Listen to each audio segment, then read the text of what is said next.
Hello, ഇന്ന് നമുക്കൊരു ഫാഷനിലുള്ളൊരു blouse കണ്ടാലോ? ഇത് ഞാൻ എൻ്റെ അനിയത്തിക്ക് വേണ്ടി ചെയ്തൊരു വർക്കാണേ. അപ്പോൾ ഒരു കല്യാണത്തിന് വേണ്ടിയിട്ട് അവൾ ഓൺലൈൻ വഴി എടുത്തൊരു സാരി ആയിരുന്നു. വെൽവെറ്റ് ആയിരുന്നു വന്നിട്ടുണ്ടായിരുന്നത്. നല്ല ഭംഗിയുള്ളൊരു അത്ര ഹെവിയും അല്ല, എന്നാൽ അത്ര സിമ്പിളും അല്ലാത്തൊരു നല്ലൊരു വർക്കുള്ള നല്ലൊരു സാരി ആയിരുന്നു കേട്ടോ. അപ്പോൾ ആ ഒരു സാരിയുടെ ബ്ലൗസായിട്ടോ നമുക്കിന്ന് സ്റ്റിച്ച് ചെയ്യാനുണ്ടായിരുന്നത്. അപ്പം ഇത് വെൽവെറ്റ് ആയതുകൊണ്ട് ഞാൻ കട്ടിക്ക് ഇച്ചിരി സ്ട്രോങ് ആയിട്ട് നിൽക്കാൻ വേണ്ടിയിട്ട് നമ്മൾ ഈ തുണിയുടെയും ലൈനിങ്ങിൻ്റെ ഇടയിലായിട്ട് നമ്മൾ ക്യാൻവാസൂടെ വെച്ചാട്ടോ അടിച്ചിട്ടുണ്ടായിരുന്നത്. അപ്പോൾ ഈ ക്യാൻവാസിന് പകരം വേറെ എന്തെങ്കിലും വെക്കാൻ പറ്റുമോ എന്ന് എനിക്ക് അറിയില്ല. അറിയാവുന്ന ആരെങ്കിലും ഉണ്ടെങ്കിൽ പറഞ്ഞു തരണം കേട്ടോ. അപ്പോൾ ഞാനിത് ക്യാൻവാസ് വെച്ചിട്ടാട്ടോ തയ്ച്ചിട്ടുണ്ടായിരുന്നത്. അങ്ങനെ അപ്പം ഇത് നമ്മൾ ഏകദേശം ഇതിൻ്റെ വർക്കൊക്കെ ഏകദേശം കംപ്ലീറ്റ് ആയിട്ടുണ്ട്. കുറേശ്ശെ എടുത്തിട്ടുള്ളൂ, ചുമ്മാ എല്ലാം കൂടെ വലിച്ചു വാരി വീഡിയോ എടുക്കാതെ ജസ്റ്റ് ഷോർട്സ് ഇടാൻ വേണ്ടിയിട്ട് മാത്രമുള്ള വീഡിയോ ഞാൻ എടുത്തിട്ടുണ്ടായിരുന്നു കേട്ടോ. അപ്പോൾ ബാക്ക് ഓപ്പൺ ആയിരുന്നു ബ്ലൗസ് വന്നിട്ടുണ്ടായിരുന്നത്. നെക്ക് വന്നിട്ട് സ്വീറ്റ് ഹാർട്ട് നെക്കായിരുന്നേ. അപ്പം പ്രിൻസസ് കട്ടും ആയിരുന്നു ബ്ലൗസ് വന്നിട്ടുണ്ടായിരുന്നത്. സ്ലീവ്ലെസ് ആയിരുന്നത്.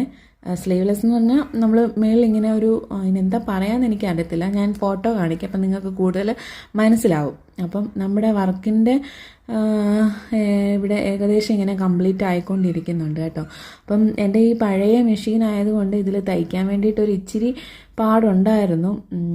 അപ്പം വലിയ കുഴപ്പമൊന്നുമില്ലാതെ നമ്മളിത് തയ്ച്ചെടുത്തിട്ടുണ്ട്. അന്ന് ഇത് കണ്ട സമയത്ത് എല്ലാവരും വന്ന് ചോദിച്ചിട്ടുണ്ടായിരുന്നു, ഇതാരാ തയ്ച്ചേ, നന്നായിട്ടുണ്ടല്ലോ എന്നൊക്കെ ചോദിച്ചിട്ടുണ്ടായിരുന്നു കേട്ടോ.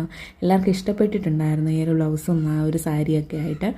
അപ്പം അവൾക്കാണെങ്കിൽ ഞാനിത് ആദ്യം തയ്ച്ച് ഇട്ട് കൊടുത്ത സമയത്ത് പെർഫെക്റ്റ് ഫിറ്റ് ആയിരുന്നു കേട്ടോ. പിന്നെ കല്യാണത്തിന് മുമ്പേ ഞാനിത് ആദ്യമേ ചെയ്ത് വെച്ചിട്ടുണ്ടായിരുന്നു. കാരണം തക്ക സമയമാകുമ്പോൾ അല്ലെങ്കിൽ പിന്നെ ചെയ്യാൻ പറ്റിയില്ലെങ്കിലോ ശരിയാവില്ലല്ലോ, അവൾ എന്നെ ശരിയാക്കും. അതുകൊണ്ട് ഞാനിത് നേരത്തെ ചെയ്ത് വെച്ചിട്ടുണ്ടായിരുന്നു. അപ്പം ആ സമയത്ത് അത് ഇട്ട് നോക്കിയപ്പം കറക്റ്റായിരുന്നു, ഫിറ്റായിരുന്നു. കുറച്ച് കഴിഞ്ഞ് ആ കല്യാണമൊക്കെ അടുക്കാറായപ്പോഴത്തേന് ഇട്ട് നോക്കിയപ്പം ഇച്ചിരി ലൂസായിരുന്നു കേട്ടോ. അപ്പോൾ പിന്നെ നമ്മൾ കൈ ഒന്നുകൂടെ ഒന്ന് ശരിയാക്കിയിട്ടുണ്ട്.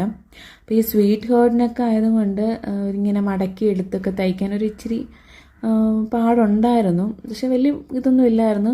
എനിക്കൊന്ന് കുറച്ചുകൂടി പാട് വെട്ടാനായിരുന്നു. വെട്ടി എല്ലാം റെഡിയാക്കിയപ്പം വലിയ പ്രയാസമായിട്ട് എനിക്ക് തോന്നിയില്ല. എങ്കിലും നല്ല രസമുണ്ടായിരുന്നു കേട്ടോ.